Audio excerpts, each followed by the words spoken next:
And welcome back, Bam Bam, to another installment of Metaphysics on Your Mind Again.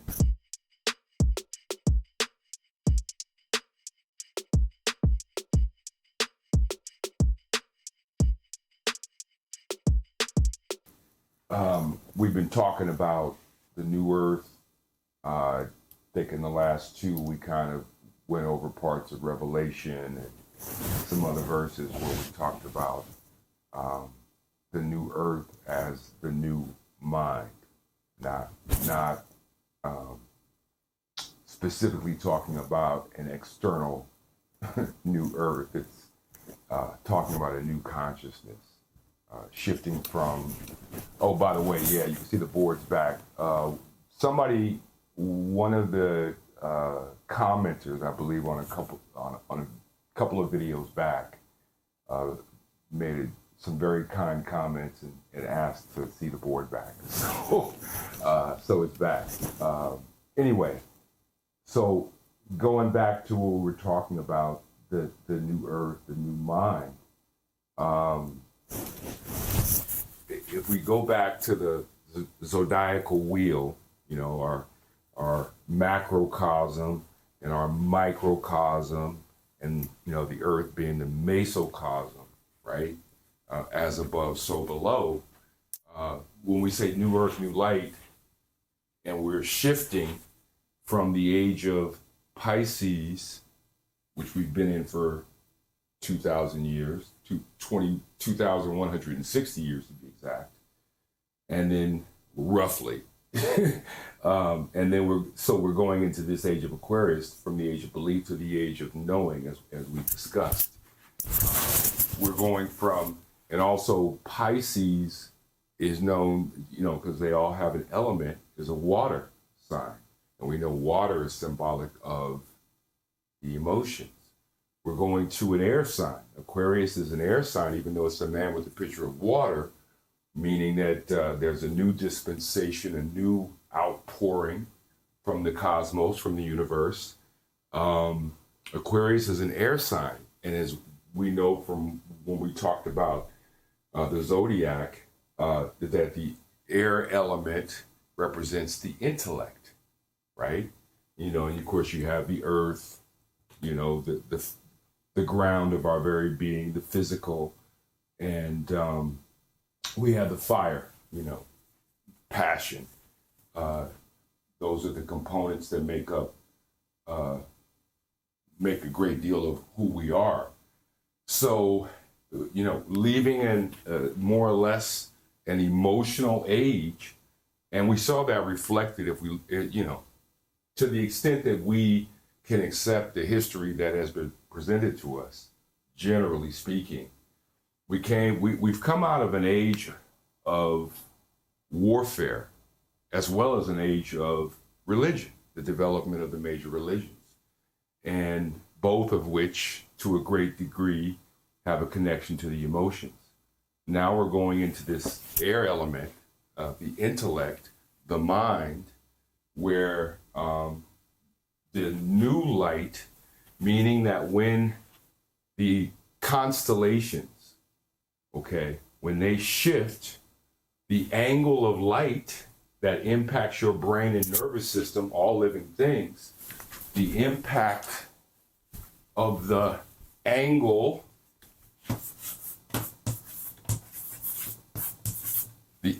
of light, or the angels of light, okay? Well, hopefully I didn't make too much noise there. This, we won't get into this now, but if you look at it in a physical sense, the angle of light that is being refracted down to us from the constellation, from the stars, from the planetary bodies, from the luminous bodies, sun and the moon, have an impact on our brains and our nervous system. We talked about the 12 cranial nerves, which can also be referred to as the 12 aspects of personality, can also be referred to as the 12 disciples, okay? that control your body. Okay? So the new light, the new impact, the change in position for the next 2,000 years in this sign, there will be a different expression of the energy. And we talked about how everything interacts because everything is energy. There's nothing that's left out of the mix that doesn't have some degree of impact on the whole.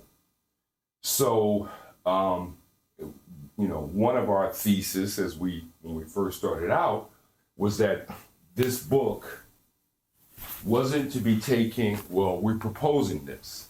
Something, a lot of people do take it literally, but we propose that it's not best taken literally, okay? Because this is talking about an internal dynamic, that's our proposition, not an external one, because the internal precedes the external. So the way that this book or other books, ancient books, books of wisdom, the way that they're interpreted by us is going to determine to a great degree what this looks like out here, what the interaction amongst peoples and nations or whatever is going to look like is based upon the collective of each individual, right? That then projects out onto the canvas, the big screen, the silver screen of the movie that each of us is the protagonist or star in our own movie, right? Because it's about perception. So for me, those who propose that these are literal stories, that's fine. You can do that. That's okay. It doesn't bother me either way. I don't take it that way because I find that the resonance and meaning applies to me in the here and now in a way when I understand that it's an internal dynamic that this is referring to. It's using external people, places, and things to refer to processes that is happening within us, okay? To tell these stories, it uses what is familiar.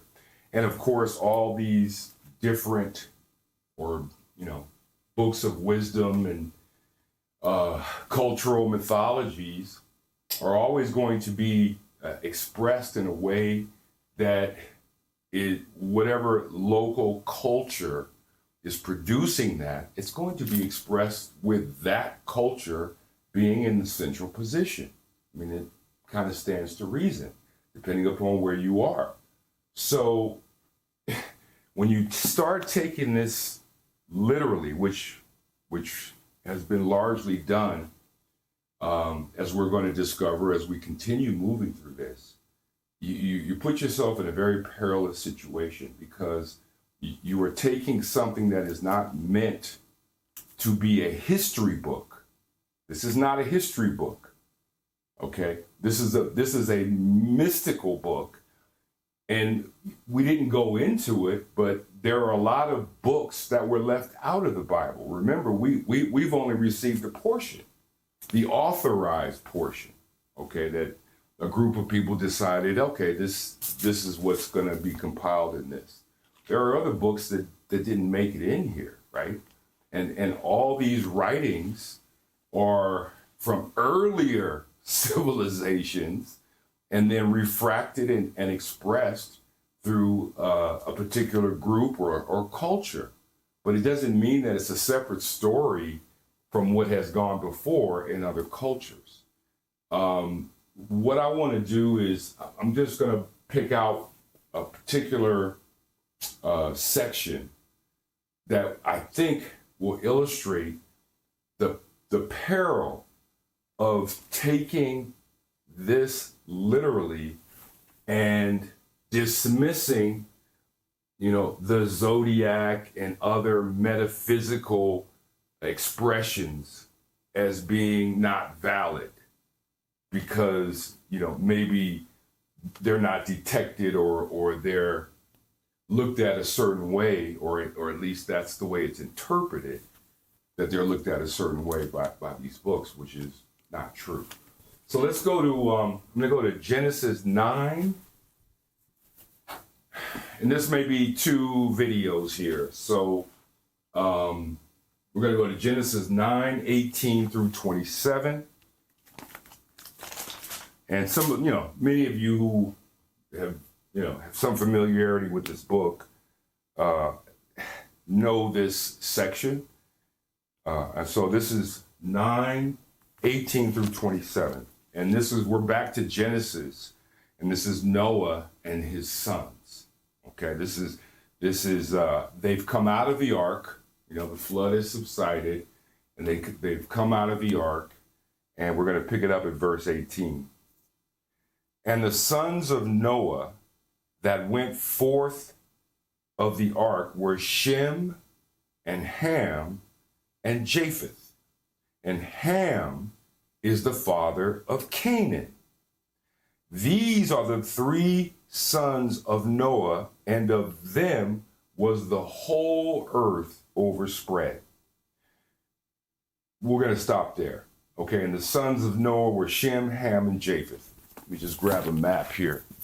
So, as we've come to know through history, I think it goes back to, I think it was the Roman historian Josephus, that is where a lot of the interpretation of who Shem, Ham, and Japheth represent comes from the historian Josephus, I believe, and how this is interpreted.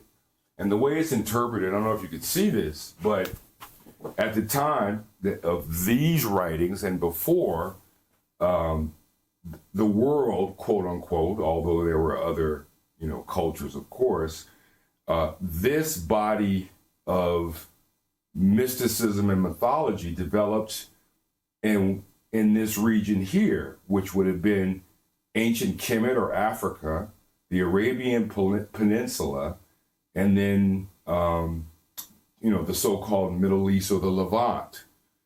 That was the old world. That was the known old world, shall we say. So you had Africa, you had Asia, this is being Western Asia, the Levant or the Eastern Mediterranean would have been or is known as part of Asia, while the whole landmass is Eurasia. So Africa, Asia, and Europe at the time of these writings was the world. Okay? So what is being said, well, what's going to be said is that Ham is going to have a son named Canaan, and that Canaan is representative of peoples of Africa, and that Shem is representative of people of Asia, and Japheth is representative of people of Europe. Okay, that's 1, 2, 3. So just keep that in mind as we move forward, and this will begin to make a little bit more sense. So there's a triumvirate there. Now we know that much of this knowledge, although it's been re-expressed, stems from ancient Kemet, okay, and was spread all the way over to India, okay, and up into Western Asia and beyond. But we're not going to get into all that right now. So now keep that in mind. We're going to keep reading. Because it says that the whole earth was overspread. Well, we know there's no way that 3 individual sons who would be from the same father are going to be able to represent the whole earth when we see the multitude of cultures and physical features that we have on the earth today. It's not from 3 sons from the same father. So the literal interpretation of that is ludicrous. Just like the idea that there would only be 8 people on the ark. The whole earth gets, baptized for 40 days and 40 nights, except for Noah, his wife, 3 sons, and their wives. Anyway, we talked about that when we were in Genesis. Okay, so let's read on. And Noah began to be a husbandman, and he planted a vineyard. And he drank of the wine and was drunken, and was uncovered within his tent. And Ham, the father of Canaan, saw the nakedness of his father, and told his two brothers without. And Shem and Japheth took a garment and laid it upon both their shoulders, and went backward and covered the nakedness of their father. And their faces were backward, and they saw not their father's nakedness. And Noah awoke from his wine, and knew what his younger son had done unto him. And he said, Cursed be Canaan, a servant of servants shall he be to his brethren. And he said, Blessed be the Lord God of Shem, and Canaan shall be his servant. God shall enlarge Japheth, and he shall dwell in the tents of Shem, and Canaan shall be his servant. I'm going to stop there because I want to make sure, Tony, how much time do we have left up there? We may come back and finish this. So stick with us.